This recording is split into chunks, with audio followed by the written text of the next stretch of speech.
over in Publix. Grocery may ginagmay. So, buy some food. Okay. Okay na to.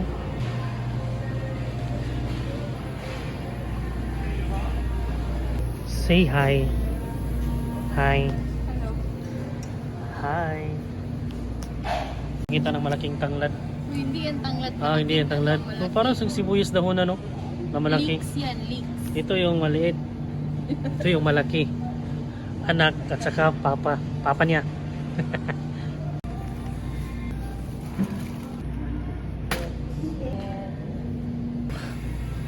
Gulay na nakaslice na, nakasulod na, nakaripak na siya. May lang avocado. Tingnan mo yung avocado. Malalaki. Same sa onion. Merong yellow, meron saka yung tawag yan, violet. Yung violet na yan. Ito yung yellow. Malalaki yan. Wow. Yung tomatoes nila. Ang laki. Orange nila, ang lalaki. Kasi ang nakapangalan is Navel Orange. So malaki ang orange nila dito. So $1.99 nila. So 78 cents. Fish kami sa fish. Hanap siya ng fish. Tingnan yung buntis maglakad. Tingnan yung tiyan niya. So ganyan yung maglakad. Siga ng daan.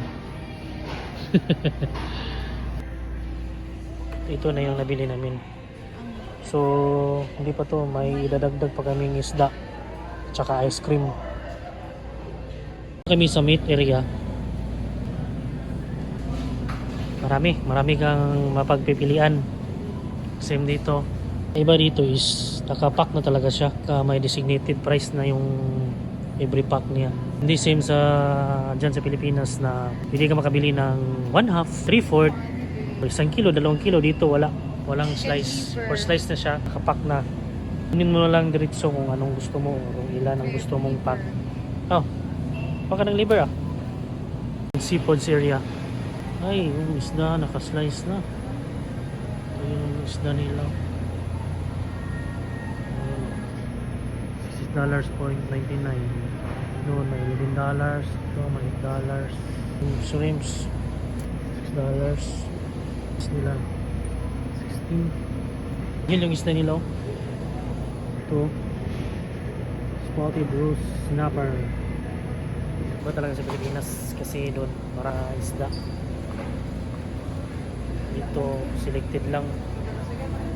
Like dun sa atin talaga presko yung isda. So hindi ko masabi na hindi presko dito, pero iba talaga pag dyan sa Pilipinas. Tsaka yung presyo niya sa 100 pesos mo, marami ka nang mabili dyan. Depende kung anong klaseng isda. Cream, maghanap tayo ng ice cream dito. Ba't ibang flavor or ito? $10. Yung price ng pagtulong ko sa kanya kanina. Ito yung sahod ko. Classic berry politan ice cream. Think $10. Please, kaya to. Ito yung lahat na nabili namin. Uuwi na sa bahay para makarest. Di na ka mahago. Sana siya nga abante. Mag-book sa mi og Uber na mo para sakyan. So init ang gawas. Mainit sa labas.